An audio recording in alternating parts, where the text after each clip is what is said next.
Bien, vamos a comenzar dando... Buen día, buenas tardes. Ay, buenas. Estamos todavía con la adrenalina al 56. Les dio harto tiempo a la doctora, ¿no? Les dio 20 minutos. Sí. Ay, perdón, me olvidé, voy a grabar la clase ya.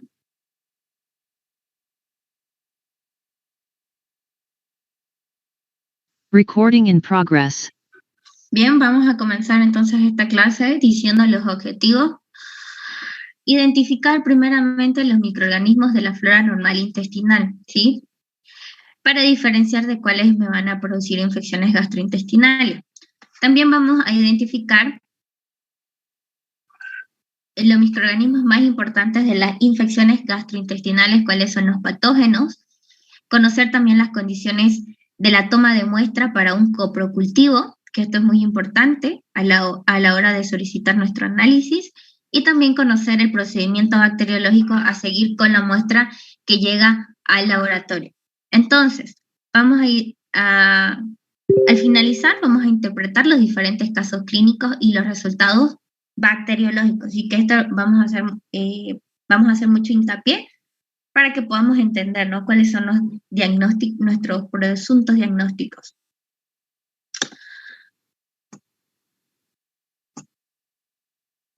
Bien, entonces, antes de comenzar vamos a dar un breve repaso de lo que es la anatomía del aparato digestivo. Bien, como bien sabemos, este va a ser el conjunto de órganos encargados del proceso de la digestión, ¿sí? De transformar los alimentos para que puedan ser absorbidos y utilizados por las células de nuestro organismo. Bien, ¿cómo va a estar este conformado? Desde la boca, faringe, esófago, estómago, intestino delgado, grueso, ano y las glándulas anexas, ¿sí? Entonces, de acuerdo a la ubicación, vamos a hablar entonces de estas infecciones gastrointestinales. Entonces, se van a clasificar en infecciones altas y bajas. Las altas, por ejemplo, pueden ser producidas por el Helicobacter pylori y las bajas por las enterocolitis, que son producidas generalmente por la Escherichia coli. También hay otros microorganismos que pueden producir infecciones en la parte baja. Entonces, ¿en qué nos basamos nosotros para decir que es una infección gastrointestinal alta o baja? Nos vamos a basar en el ángulo de Treitz, ¿sí? Dependiendo si la infección se localiza antes o después, vamos a decir si es que es alta o baja. Bien, entonces, ¿cómo va a ser el contagio? La vía de transmisión más común de esta va a ser la vía oral, ¿no? Se conoce como mano. ¿Por qué? Porque generalmente los pacientes, ¿no?, que presentan infecciones gastrointestinales van a ser, ¿no?, de acuerdo a que consumieron o bebieron algo que estaba, ¿no?, infectado de bacterias. Entonces, va a ser por consumir alimentos contaminados con bacterias, ¿sí? Entonces, el diagnóstico para identificar si es qué tipo de bacteria me está produciendo esa infección gastrointestinal, nosotros vamos a solicitar un coprocultivo, ¿sí? Para poder también dar el correcto tratamiento para que nuestro paciente pueda mejorar. Entonces, un dato muy importante también es que las diarreas líquidas no se van a observar lo que es leucocitos, ¿sí? Pero en las diarreas, que son tipo disentéricas, es decir, con moco, pus y sangre, en estas sí va a haber una presencia de los polimorfonucleares en un 80 y 90%. Bien, entonces, ¿en qué nos vamos a basar para dar nuestro diagnóstico? Vamos a solicitar un coprocultivo, ¿no? Aquí tenemos, esto es importante, ¿no?, que sepamos que es un coprológico, que es un coprocultivo, que es un coproparasitológico, porque de acuerdo a nuestra signo y sintomatología, nosotros vamos a solicitar diferentes tipos de examen. Entonces, coprológico va más que todo a estudiar las características fisiológicas de las heces. El coprocultivo también va a determinar si hay presencia de bacterias, y el coproparasitológico lo vamos a solicitar también cuando nosotros sospechemos que la infección es causada por un parásito, ¿sí? como la Entamoeba coli, por ejemplo, también, que es un parásito productor de infecciones gastrointestinales. Entonces, ¿cuáles van a ser los factores predisponentes? Tenemos factores bacterianos y factores del huésped, ¿sí? Que van a aumentar el riesgo de que una persona pueda padecer una infección gastrointestinal. Entonces, entre los factores predisponentes tenemos los factores bacterianos. ¿Por qué? De acuerdo a las dosis infecciosas, ¿sí? De acuerdo a la cantidad de bacterias que el individuo o el paciente haya ingerido, ¿no? No es lo mismo ingerir 100 o 200 bacterias en una comida que ingerir, ¿no? 2000, 3000 bacterias. Entonces, de acuerdo a la dosis infecciosa, van a ser factores predisponentes que van a desencadenar, ¿no? Una infección gastrointestinal. También tenemos la producción de toxina, ¿sí? Estos son los diferentes mecanismos de acción que toman las bacterias, ¿sí? Algunas van a producir toxinas que van a irritar nuestra mucosa gástrica y también por la invasión de la mucosa. Entonces, esos son los factores bacterianos, pero ¿cuáles van a ser los factores del huésped? Primeramente, la flora normal, ¿sí? Nosotros sabemos que es normal que haya flora o microbiota en nuestros intestinos. Esta microbiota va a cumplir un papel muy importante. ¿Por qué? Porque nos va a proteger de los patógenos, ¿sí? Entonces, cuando hay un desequilibrio o un desbalance de esta flora normal, ya sea porque el paciente ha tenido un tratamiento prolongado de antibióticos o por factores metabólicos, existe una alteración, entonces mi paciente va a ser predisponente a ¿qué? Adquirir una infección gastrointestinal porque hay un desbalance, un desequilibrio en su flora normal, en su microbiota. ¿Sí? Por eso también hay tratamientos para restablecer la flora normal del paciente. Es por eso también que cuando nosotros tengamos por tiempo prolongado a nuestro paciente con antibióticos, es normal que se produzca un desequilibrio de la flora normal y que nosotros tengamos que recetar, ¿no? Mecanismos ¿para qué? Para que el paciente pueda restablecer esa flora normal, ¿no? Por ejemplo, alimentos, podemos sugerirle al paciente que consuma alimentos probióticos, ¿no? Como el yogur, o probióticos también que venden en la farmacia, en sobres, en sobres que son para tomar, ¿no? Que vienen en presentación de tabletas o también en estos sobres efervescentes. También el pH ácido del estómago, ¿sí? Porque el pH ácido del estómago va a matar, ¿no? Si es que comemos algún alimento contaminado, nuestro pH ácido del estómago nos va a ayudar a matar, ¿no? A todas esas bacterias, pero si la ingestión de bacterias es bastante o si esa bacteria es resistente, ¿no? Al pH ácido del estómago, me va a producir una infección de todas maneras. También esto es importante saberlo, ¿por qué? Porque va a haber pacientes, ¿no? Que son automedicados con inhibidores de la bomba de protones, entonces van a tener una inhibición del ácido gástrico del estómago, entonces van a ser también pacientes que van a tener ese riesgo predisponente a padecer una infección gastrointestinal. ¿Por qué? Por la ausencia de este pH ácido, ¿no? Que normalmente nos protege a nosotros de infecciones. También la motilidad intestinal, la motilidad intestinal, ¿no? Se puede alterar debido a procesos infecciosos y también la inmunidad, ¿no? Si nuestro paciente es inmunodeprimido, va a ser muy frecuente que pueda padecer este tipo de infecciones a nivel gastrointestinal. Entonces, ¿qué es una gastroenteritis? Va a ser la infección tanto aguda como crónica de la mucosa del tracto gastrointestinal, ¿sí? Entonces, esto va a ser uno de los casos más frecuentes que se nos van a presentar en la consulta ambulatoria. Entonces, es por eso que nosotros sepamos identificar, ¿no? Si es producida por virus, si es producida por bacterias, si es producida por parásitos, de acuerdo a la evolución, ¿sí? Generalmente, si es de tiempo prolongado, más de 2 semanas, más de un mes, vamos a sospechar nosotros de parásitos, ¿no? Ahora, entre los signos y los síntomas que vamos a tener que nuestro paciente puede presentar náuseas, vómitos, cólicos abdominales, fiebre y diarrea, ¿sí? Por ejemplo, es más frecuente que haya diarrea de etiología viral. ¿Sí? Entonces también es importante que nosotros sepamos esto, porque el tratamiento para gastroenteritis de etiología viral va a ser más que todo sintomático, ¿sí? Pero si sospechamos de que es producida por una bacteria, solicitamos nuestro análisis, nuestro cuerpo cultivo, y ahí ya podemos identificar qué tipo de bacteria es, ¿no? Entonces van a presentar toda esta sintomatología nuestros pacientes, ¿sí? Entonces, esto es lo que tenemos que sabernos sí o sí en memoria. ¿Qué es la diarrea? ¿Sí? Es muy importante que nosotros nos sepamos esto de memoria.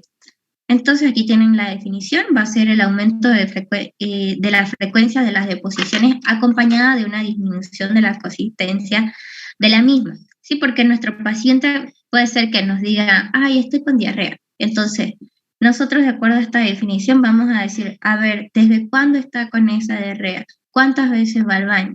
¿Sí? ¿Cómo son? ¿No? ¿Es líquida? ¿Es menos pastosa? Entonces, por eso es importante que nosotros sepamos identificar, ¿no? Qué es una diarrea y que sepamos esto. Entonces, va a ser aumento de la frecuencia de las deposiciones, ¿sí? Y este aumento de la frecuencia va a estar acompañado de una disminución y de la consistencia de la misma, ¿no? Va a ser tipo líquido. Entonces, vamos a tener diferentes tipos de diarrea, ya sea la secretoria, la osmótica, también diarrea por mala absorción y una diarrea exudativa. La secretora se va a caracterizar porque las heces van a ser isotónicas, ¿sí? Ustedes no sé si han llevado en fisiología, que van a hacer, van a alterar estos mecanismos, ¿no? Que tenemos isotónicos, o va a haber una hiperosmolaridad, ¿no? El paciente puede puede presentar también esto, y esto va a persistir durante el ayuno, ¿sí? Y esto se va a deber a las toxinas que son producidas por las bacterias. No va a ser una diarrea tipo acuosa. También tenemos la diarrea osmótica, que esta se va a deber a ¿qué? A las fuerzas osmóticas, ¿sí? Excesivas. Y estos van a ser ejercidas por los solutos luminales no absorbidos. Y estas van a desaparecer con el ayuno, ¿no? Al contrario de lo que pasa con la secretora. También tenemos las diarreas con mala absorción, ¿sí? Debido a que las vellosidades gastrointestinales no pueden absorber bien lo que es el alimento, entonces, debido a la mala absorción, se van a presentar este aumento, ¿no? En las deposiciones.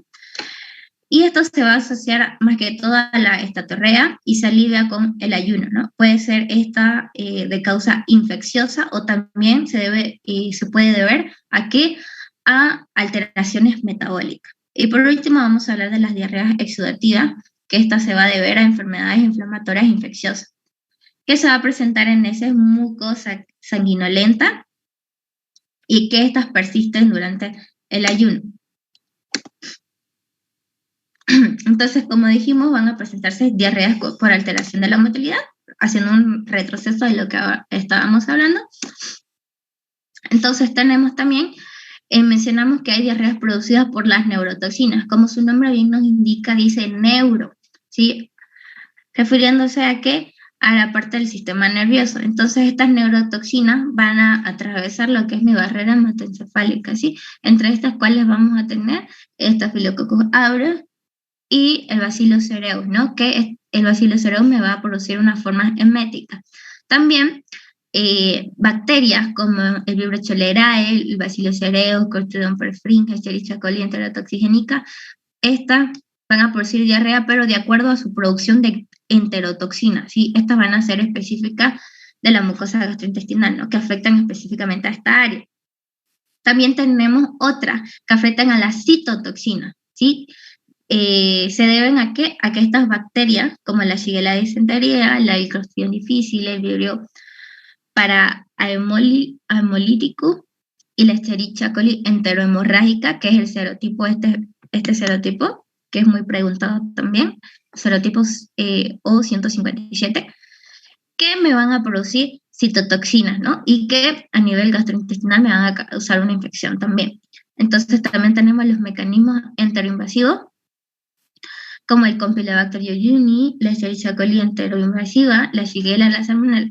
Entonces, como ven, podemos ilustrar en este cuadro la Escherichia coli, debido a su diferente, ¿no?, producción de toxinas, de enterotoxinas, y que también tiene un mecanismo enteroinvasivo, va a ser uno de los mayores productores de infecciones gastrointestinales. Entonces, como bien mencionábamos hace un momento, tenemos las bacterias productoras de neurotoxinas. En este caso, el Bacillus cereus, que se va a asociar ¿a qué? Al consumo de frituras, ¿no? Aquí le puse arroz frito, y estas van a presentar diarrea tipo eméticas, y también si vamos a asociar el consumo de carne y verduras, van a ser de tipo diarreica, ¿no? Por eso es importante que le preguntemos nosotros al paciente desde cuándo se siente así, antes de eso, qué comió, qué bebió, si otras personas que comieron el mismo alimento presentan los mismos signos y síntomas. Entonces, eso va a ser también primordial en nuestro diagnóstico. También el Staphylococcus aureus, que se puede presentar debido al consumo de pasteles y cremas y mayonesas que están, ¿no?, contaminadas con esta bacteria. Entonces, es importante también que nosotros, bueno, esto se va a presentar, ¿no? Es como para su conocimiento extra de diarrea por el Clostridium difficile, ¿sí? Esta va a merecer una consideración aparte. ¿Por qué? Porque se va a caracterizar, ¿por qué? Porque va a ser el agente etiológico productor más frecuente. ¿En qué tipo de pacientes? En pacientes que están internados, ¿no? Dice de adquisición nosocomial, ¿sí? Entonces, se va a asociar a pacientes que se encuentren con alguna inmunosupresión. No tenemos que olvidarnos, ¿no?, que es un bacilo gram positivo, es por un lado, y anaerobio. Entonces, este Clostridium difficile va a presentar cuadros autolimitados de diarrea acuosa, ¿sí? Y las formas fulminantes que nosotros los conocemos, que son el de colitis con un megacolon, un agrandamiento de la parte del colon, y también va a producir, ¿no?, la colitis pseudomembranosa, ¿no?, que también es muy preguntado. Bien, aquí nos explica en este cuadrito cómo es su fisiopatología. Primero se va a deber al uso de antibióticos, ¿no?, porque va a estar asociado a pacientes que están, ¿no?, internados, es de tipo de adquisición nosocomial, ¿sí?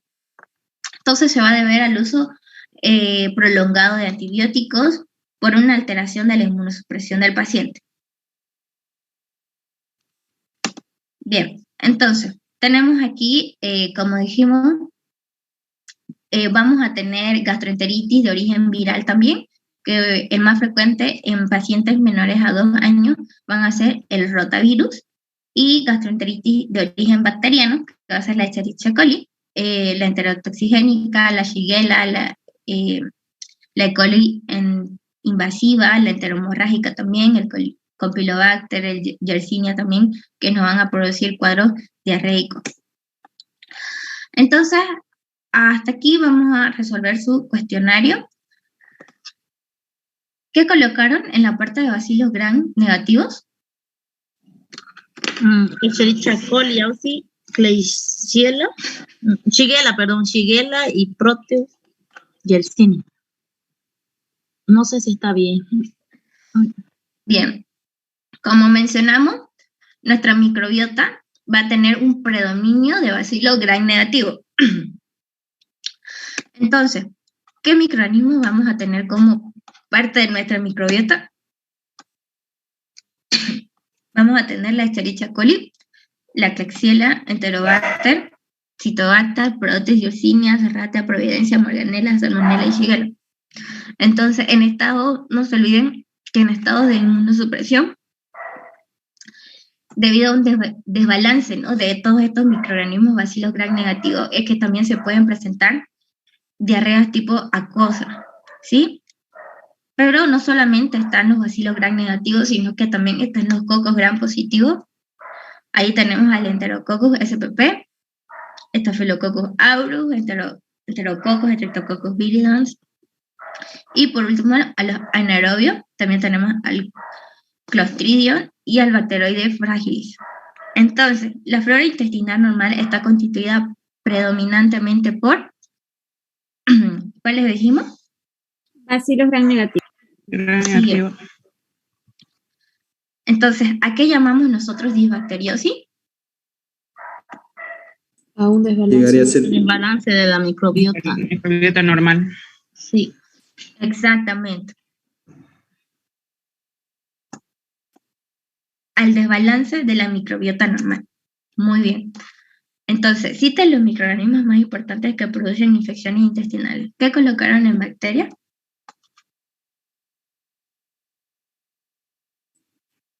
Yo le puse Salmonella, Shigella, Escherichia coli y Yersinia. Clostridium. Campylobacter y Vibrio más puse yo, aparte de eso. Está muy bien, ¿no? Esos van a ser los microorganismos en cuanto a bacterias más frecuentes que nos van a producir infecciones a nivel gastrointestinal. Y en los virus tenemos al norwal, al rotavirus, adenovirus, norovirus y astrovirus. Sí, pero el más frecuente en pacientes menores de 2 años, no se olviden que va a ser el rotavirus. En parásitos vamos a tener a la entamoeba estolítica, Giardia lambia, Balantidium coli, Cristoporidium y Trichuris trichuria. Entre los signos y los síntomas de las infecciones del tracto gastrointestinal, dijimos que los más frecuentes van a ser, primero, diarrea, ¿no? Vómitos también, tenesmo, dolor, fiebre, náuseas, cólicos, anorexia, debido al cuadro de que se puede presentar una deshidratación severa. ¿Qué colocaron en serotipos de E. coli productoras de diarrea? Unos números. Ah, E. sí. coli enterotoxigénica. Eso quería preguntarle, porque pide serotipos así. Sí, aquí tenemos, bueno, está abreviado, ¿no? Porque su cuadrito es muy chiquito. Entonces, la Escherichia coli enterohemorrágica, la Escherichia coli enterotoxigénica, la enteroinvasiva. Entonces, está abreviado. ¿Se entiende? ¿Será que con esos números nos lo pregunta la doctora Osi para memorizarlo? ¿O por su nombre? Por su nombre. Ah, ya, gracias. De todas maneras está abreviado, ¿no? Y se van a dar cuenta por eso también. Entonces tenemos en las especies de Shigella que son productoras de diarrea, vamos a tener la Shigella dysenteriae, la Flexneri, la Zonei y la Boide. Entre los procedimientos bacteriológicos para investigación de infección del tracto gastrointestinal, ¿cuáles vamos a tener? Primero el coprocultivo, ¿sí? Que va a ser nuestro análisis estrella para identificar, ¿no? Si mi infección gastrointestinal es producida por una bacteria. Bien, entonces aquí tenemos, ¿no? Una gastroenteritis crónica. ¿Cuáles van a ser las características clínicas más importantes? Si es de origen crónico, perdón, va a haber un dolor, ¿no? A nivel abdominal, y es más frecuente que sea producida por una Helicobacter pylori, ¿sí? Si hablamos de una intoxicación alimentaria, nuestro paciente, ¿qué va a manifestar? ¿Cuáles van a ser sus quejas y molestias? Que va a venir, ¿no? A la consulta con náusea y vómitos, ¿no? Y se va a caracterizar, ¿por qué? Porque va a tener diarrea y va a ser de inicio rápido, ¿sí? Y los agentes etiológicos que me van a producir una intoxicación alimentaria pueden ser Staphylococcus aureus, Bacillus cereus, Clostridium perfringens y Clostridium botulinum. También tenemos diarreas infecciosas agudas, lo que estábamos hablando de las gastroenteritis. Vamos a tener las diarreas secretoras que son toxigénicas, ¿no? Producidas por las toxinas de las bacterias en sí. Entonces, las manifestaciones clínicas que van a presentar nuestros pacientes, si la infección es a nivel gastrointestinal y es de origen secretora, vamos a decir que las características clínicas más importantes que nosotros tenemos que evaluar van a ser en el intestino delgado. ¿Por qué? Porque va a presentar una diarrea tipo acuosa, ¿sí? Sin leucocitos fecales, ¿no? Los leucocitos van a estar aumentados cuando estas también presenten o sean diarrea tipo disentería, ¿sí? Y aquí tenemos a la Escherichia coli, enterotoxigénica, también al Vibrio cholerae, el rotavirus, Yandia lambia, Phytosporidium, parvum. También tenemos la disentería, que estas se van a caracterizar por ser diarreas con moco, pus y sangre, van a afectar a la región del colon, van a ser diarreas también mucopurulentas, hemorrágicas, van a ser, los leucocitos en estos pacientes van a estar aumentados, sobre todo los polimorfonucleares, y estas van a ser producidas por el Campylobacter jejuni, la Salmonella, la Shigella, la Entamoeba histolítica y el Clostridium difficile. También la fiebre tifoidea, que esta va a ser una enfermedad febril sistémica, ¿sí? ¿Por quién va a ser? Producida por la Salmonella en sus dos serotipos, el tifi y el paratifi, y diarrea crónicas infecciosas, ¿sí? Que se va a dar en pacientes que están, en pacientes con SIDA o en pacientes inmunodeprimidos por trasplantes o pacientes que presenten algún tipo de cáncer. Estas van a ser producidas en el intestino delgado, van a ser de origen crónico, es decir, que van a ser muy frecuentes y van a ser diarreas tipo acuosas, ¿sí? Y como no presentan moco, pus y sangre, los leucocitos van a estar muy bajos, ¿no? Y estas diarreas van a ser producidas por el Cryptosporidium parvum, Mycobacterium avium y el Microsporidia también. Y también la hepatitis, ¿no? ¿Qué me va a presentar la hepatitis? Una ictericia hepática, fatiga de dolor, producida por este virus, ¿no? Hepatitis entérica tipo A y E. Entonces, tenemos que tener nuestra orientación diagnóstica y preguntarle a nuestro paciente, ¿desde cuándo tiene esa diarrea? ¿Desde cuándo presenta? Para poder evaluar, ¿no? Y decir si es una diarrea tipo aguda o es crónica. Entonces, si es de horas o días, nosotros vamos a decir que se trata de una diarrea aguda, pero si ya involucra 2 o 4 semanas, vamos a decir que son diarreas tipo crónicas, ¿no? Y es más probable que aquí presente el paciente un colon irritable, ¿no? Y también puede ser producida en las diarreas crónicas por el Cryptosporidium. Y también es importante que nosotros le preguntemos, ¿no? ¿Cómo son sus deposiciones, ¿no? Si presenta moco, si presenta pus, si presenta sangre, y ahí nosotros vamos a dar nuestro diagnóstico si efectivamente se trata de una disentería, y vamos a solicitar nuestro análisis para confirmar cuáles de estos microorganismos me está produciendo esa disentería, ¿sí? ¿Quiénes dijimos que eran productores de disentería? La Salmonella, la Shigella, el Campylobacter, la Escherichia coli también, y la enteromorrágica, el Clostridium difficile, la Entamoeba histolítica o la Yersinia también. O si son de tipo acuosa, ¿no? Que estas van a ser más que todo producidas ¿por quién? Por las toxinas de las bacterias. Aquí tenemos otros microorganismos también, como el Vibrio cholerae, ¿no? Se caracterizan por presentar, ¿no? Tipo agua de arroz, dice, ¿no? La literatura, también el Staphylococcus, el Clostridium, y no olvidemos a los virus, ¿no? También pueden ser causantes de diarrea tipo acuosas, como también el rotavirus o el virus del Norwalk. También pueden haber diarreas producidas por protozoos como el Cryptosporidium y la Giardia. Entonces, también es importante que le preguntemos, ya tenemos 2 preguntas, ¿no? ¿Desde cuándo están las diarreas? Para nosotros poder clasificarlas si son de origen, si son agudas o crónicas, cómo son las deposiciones, para saber, ¿no? Si es producida por una toxina o si es una disentería, y también cuándo se inició, ¿no? Desde cuándo presenta esos síntomas.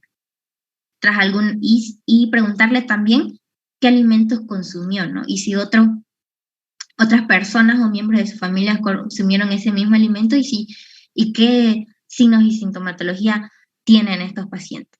Entonces, generalmente, cuando el paciente, ¿no? Si haya una intoxicación alimentaria, Staphylococcus aureus va a estar, el estafilococcus va a estar asociado aquí al consumo de pollo, mayonesa, cremas, huevos. Si hablamos de salmonela, vamos a hablar de los huevos o los lácteos. Si hablamos de la listeria del queso, si hablamos del vibrio, vamos a hablar de los mariscos y los pescados, porque se pueden deber, ¿no? Al consumo de estos. También si hablamos del Clostridium botulinum, debido a las conservas caseras, también las bacterias Giardia, debido al consumo de agua de manantial, o de la Shigella, se puede deber al consumo de verdura cruda. Y preguntar lo que les mencioné, ¿no? Otros miembros de la familia consumieron el mismo alimento, qué síntomas presentan estas personas, ¿no? Si todos comieron lo mismo, o si ha viajado recientemente a otro país, ¿no? Tal vez, no, si el paciente nos refiere a que comió mariscos y pescados, ¿no? Puede ser que los hayan consumido en sus vacaciones. También preguntar los hábitos sexuales que tenga este paciente, o la ingesta de fármacos, ¿no? Como antiácidos, antibióticos, laxantes, digitálicos. Todo eso es importante nosotros a la hora de tener nuestro diagnóstico presuntivo, ¿sí? Para poder solicitar los exámenes o los análisis correctos. Entonces ya dijimos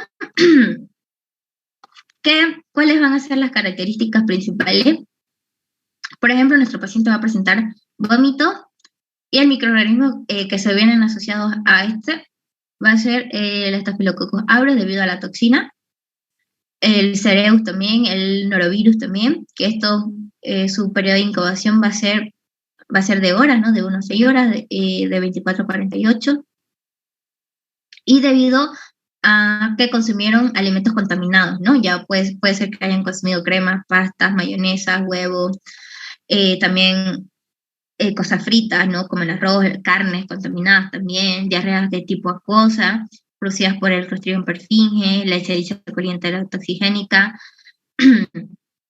que aquí tenemos su periodo de incubación de la Escherichia coli va a ser de 1 a 3 días, ¿no? De los virus, por ejemplo, son de 10 a 72 horas el periodo de incubación, que va a deber más que todo al consumo de alimentos y aguas contaminados, y la diarrea tipo inflamatoria puede ser producida por el Campylobacter, la Salmonella, el Escherichia coli, la Shigella. Y aquí vamos a tener periodos de incubación más largos, ¿no? De 2 a 5 días, de 1 a 3 días, de 1 a 8 días, de 1 a 3 días, ¿no? Entonces también se va a deber al consumo de alimentos contaminados, ¿no? Aquí tenemos su glosario. ¿Qué colocaron en disentería?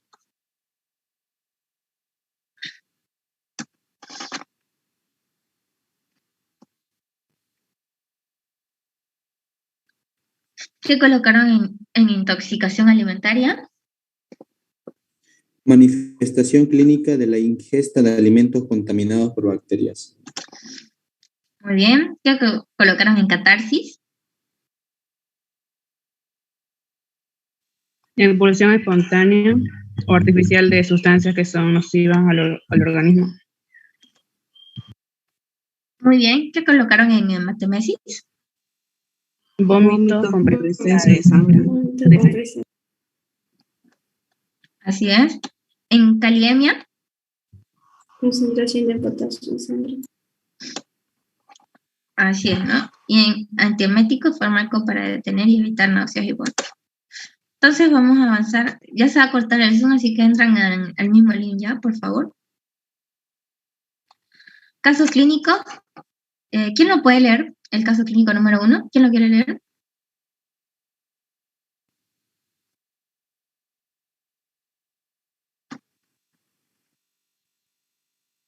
Yo, Auxi. Ya léelo, por favor. Un hombre de 31 años regresa a Santa Cruz al final del verano tras un viaje de 3 semanas a Haití. Al segundo día de su vuelta muestra un cuadro de inicio súbito, consistente en una diarrea acuosa, profusa e intensa. En emergencia realiza una defecación abundante de heces acuosas con aspecto de agua de arroz.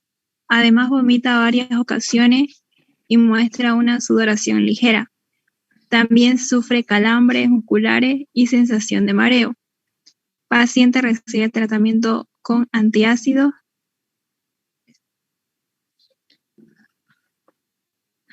Así es, entonces es importante que nosotros anotemos nuestros datos clínicos, ¿sí?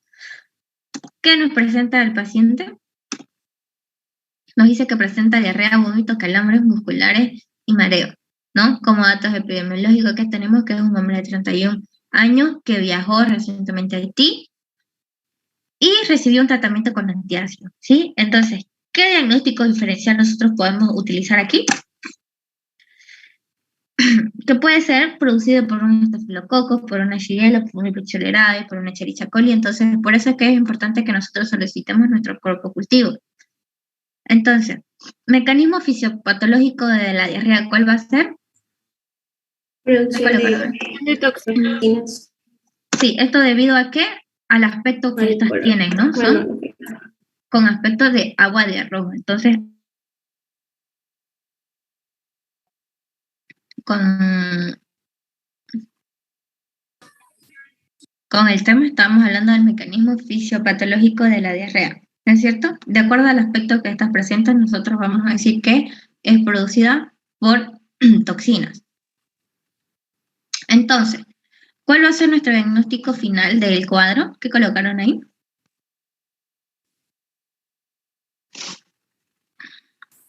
Cólera. Muy bien.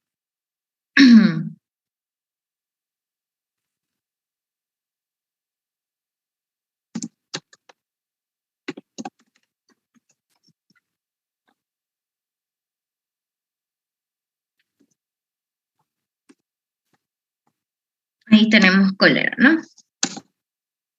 Entonces, vamos a rellenar este cuadro. ¿Qué nos decía primero? Bien, teníamos como muestra material fecal. El examen que íbamos a solicitar era un coprocultivo. ¿Cómo decía el caso clínico que era su aspecto?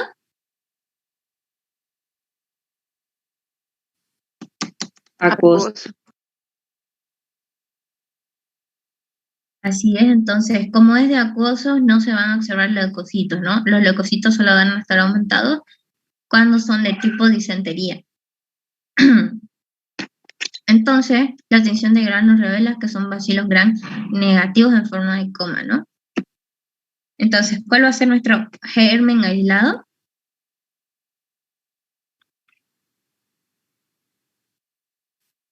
¿Ya colocaron ahí? Vibrio cholerae. Así es, pero el serotipo 01. Entonces tenemos en nuestro antibiograma, nos salió que era sensible y resistente, ¿no? Sensible al sulfatrimetoprim, cefalecina, cloranfenicol, tetraciclina y resistente a la AMPI, al ácido anhidrícico y a los nitrofurantes. Bien. Aquí tenemos, ¿no? Este cuadro. Nuestro paciente puede presentar vómito, abundante cantidad de diarrea, ¿no? Y se puede deshidratar. Nuestro paciente puede presentar una hiponatremia y puede sufrir, ¿no? Un cuadro severo de deshidratación si no es tratado. Entonces, el paciente va a tener en su ionograma alteraciones electrolíticas, ¿sí? También puede presentar una hipopotasemia también debido a la disminución de potasio, ¿no? Y esto lo puede llevar a un choque hipovolémico, ¿sí? Entonces, en nuestro caso clínico número 2 que tenemos, ¿quién lo puede leer, por favor?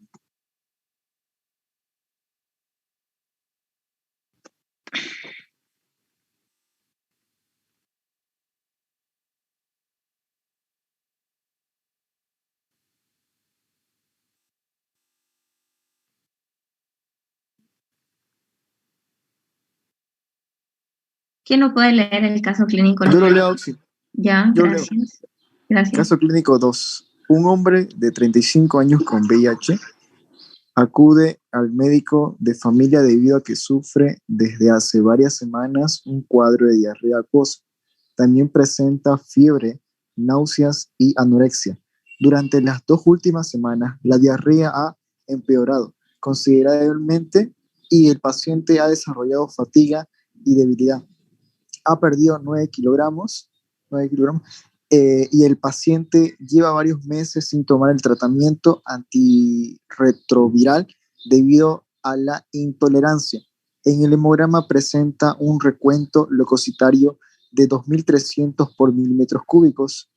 Se solicita coprocultivo y no se observa el desarrollo de gérmenes patógenos. Así es, entonces aquí nos presenta, ¿no? Primeramente nos dice que es HIV positivo, entonces nos da a entender que es un paciente que se encuentra en un estado de inmunosupresión. De todas maneras, anotamos todos nuestros datos clínicos: diarrea acuosa, fiebre, anorexia, fatiga y adinamia.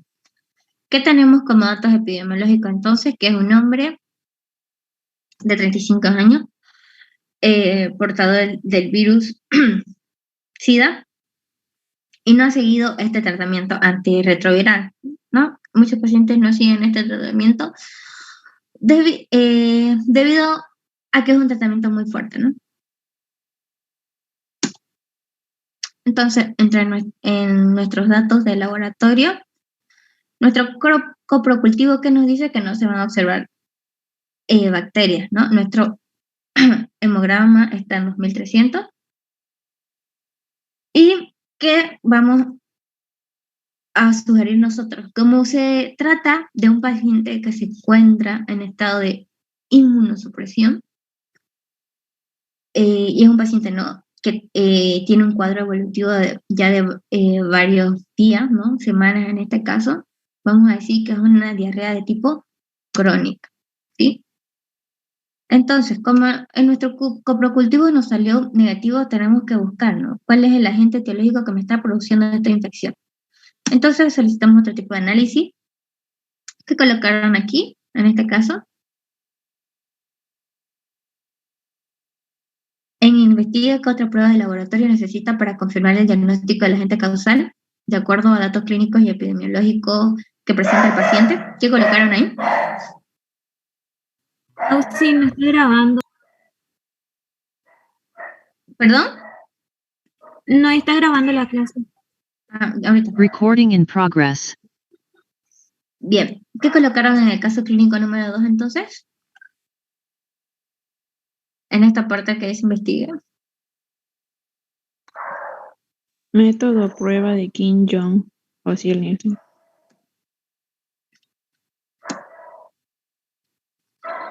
Sí, ¿no? Que es la de Ciel Nielsen, pero modificada, ¿sí?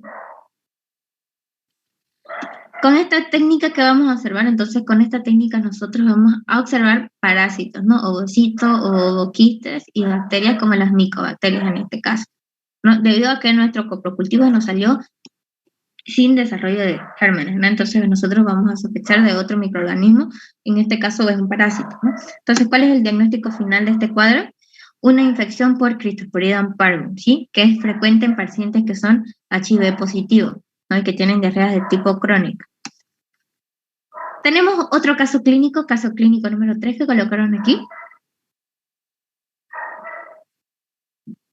¿Alguien lo puede leer, por favor?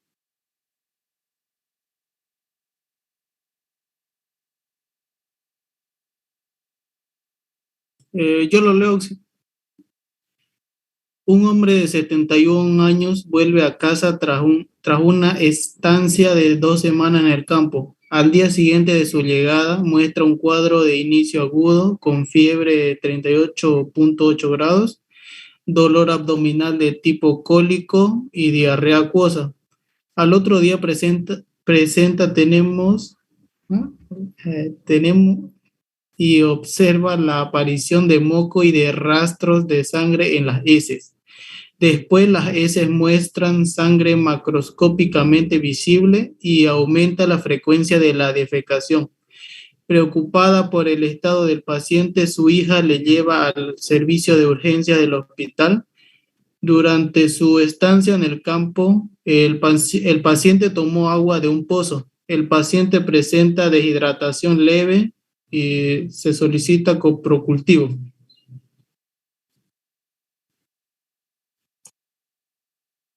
Así es, entonces nosotros primero vamos a anotar nuestra clínica, ¿no? Todo lo que presenta nuestro paciente.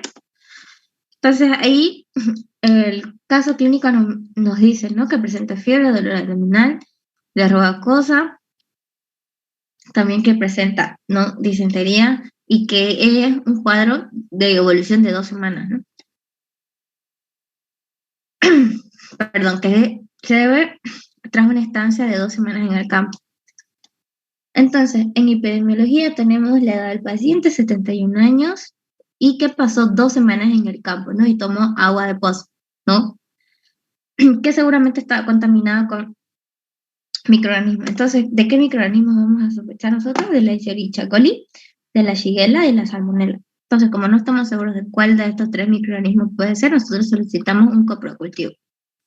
Sí, entonces, debido al aspecto que presenta la diarrea de tipo acuosa, entonces nosotros vamos a decir que es producido por una toxina. Entonces, ¿cuál va a ser nuestro diagnóstico final? Una disentería baciliar producida por una Shigella, ¿sí? Debido al consumo de agua contaminada. Aquí tenemos, ¿no? ¿Por qué vamos a descartar nosotros en este caso una disentería mediana? ¿No? ¿Cuál es la fuente de infección? Y el resultado del coprocultivo es el siguiente. Entonces, ¿qué colocaron? ¿Por qué descartaron una disentería mediana? ¿Qué colocaron en este caso? Fiebre. Porque el paciente presenta fiebre. Muy bien. ¿Cuál fue la fuente de infección?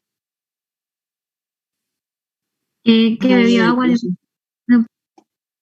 Agua de pozo, ¿no? Agua contaminada, ¿no? Entonces, el resultado del coprocultivo va a ser el siguiente, ¿sí?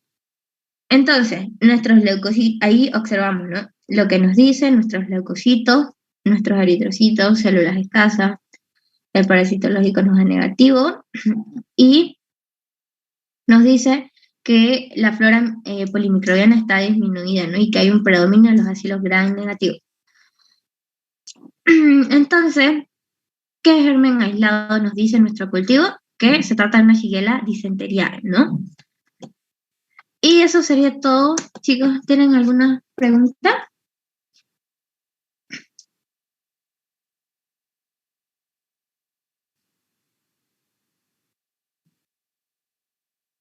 Recording stopped.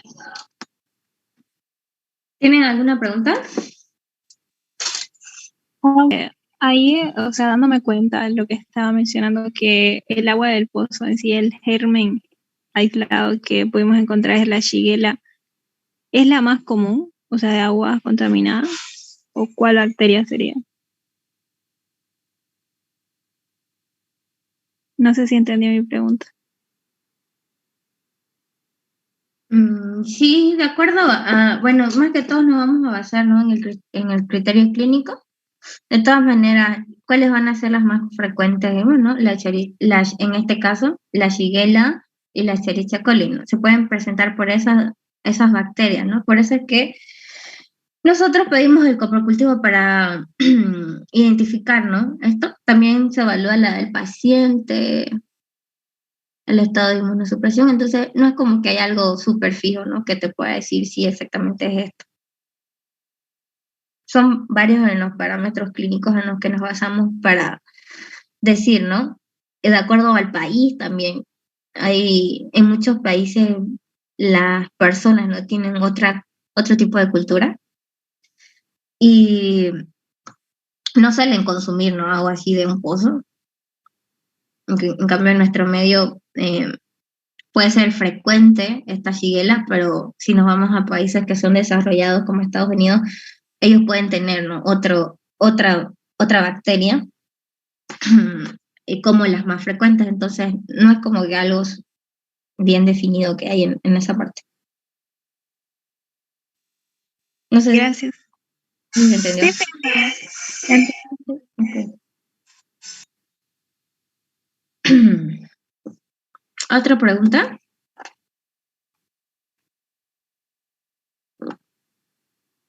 Bien, entonces. Bien, creo que no hay más preguntas, entonces. De todas maneras, a ver, le voy a sacar foto a los que están en el Zoom y esa va a ser su asistencia ya.